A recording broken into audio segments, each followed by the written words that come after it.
কেনিয়াৰ মহাকাশচাৰী সুনীতা কুশলে আছিলে সুনীতা মহাকাশৰ পৰা মাতৃলৈ বাৰ্তা সুনীতাৰ মই সোনকালে উভতি আহিম।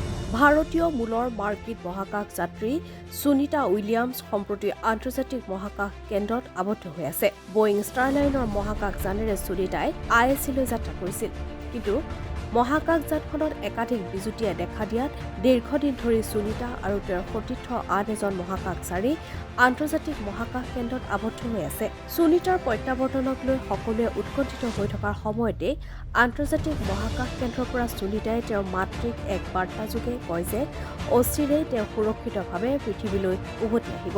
আন্তৰ্জাতিক মহাকাশ কেন্দ্ৰৰ পৰা সুনীতাৰ মাতৃক এই বাৰ্তা দি কয় যে তেওঁৰ প্ৰত্যাৱৰ্তনক লৈ চিন্তা কৰাৰ প্ৰয়োজন নাই আৰু সময়ত নিৰাপদে পৃথিৱীলৈ উভতি আহিব। আন্তৰ্জাতিক সংবাদ মাধ্যমৰ আগত সুনীতাৰ মাতৃয়ে এইদৰে ক'লে, যেতিয়াৰ পৰা সুনীতা মহাকাশচাৰী হ'ল তেতিয়াৰে পৰা এইটো তেওঁৰ তৃতীয়টো মহাকাশ যাত্ৰা আছিল। কিছু সমস্যা হৈছে যদিও আমি নাভাবোঁ যে এয়া কোনো ডাঙৰ সমস্যা। নাছাই এই কথা নিশ্চিত কৰিব বিচাৰিছে যে তেওঁলোকৰ সুৰক্ষিত প্ৰত্যাৱৰ্তন কৰা হ'ব। ইয়াৰ বাবে সুনীতাহঁতক কিছুদিন আন্তৰ্জাতিক মহাকাশ কেন্দ্ৰত ৰখাৰ সিদ্ধান্ত লৈছে নাছাই। উল্লেখ্য যে আন্তৰ্জাতিক মহাকাশ কেন্দ্ৰত সুনীতাৰ লগতে সহযাত্ৰী বুছ উইলিয়ামৰ আবদ্ধ হৈ আছে।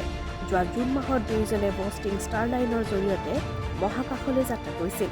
আৰম্ভণিতে দুয়োজনে এসপ্তাহৰ বাবে আন্তৰ্জাতিক মহাকাশ কেন্দ্ৰলৈ গৈছিল। কিন্তু মহাকাশ যানখনত দেখা দিয়া বিজুতিৰ বাবে সুনীতা আৰু উইলমাৰ আন্তৰ্জাতিক মহাকাশ কেন্দ্ৰত আবদ্ধ হয়। নাছাই বৰ্তমান দুয়োকে নিৰাপদে পৃথিৱীলৈ উভতাই অনাৰ প্ৰচেষ্টা অব্যাহত ৰাখিছে। News desk report any political.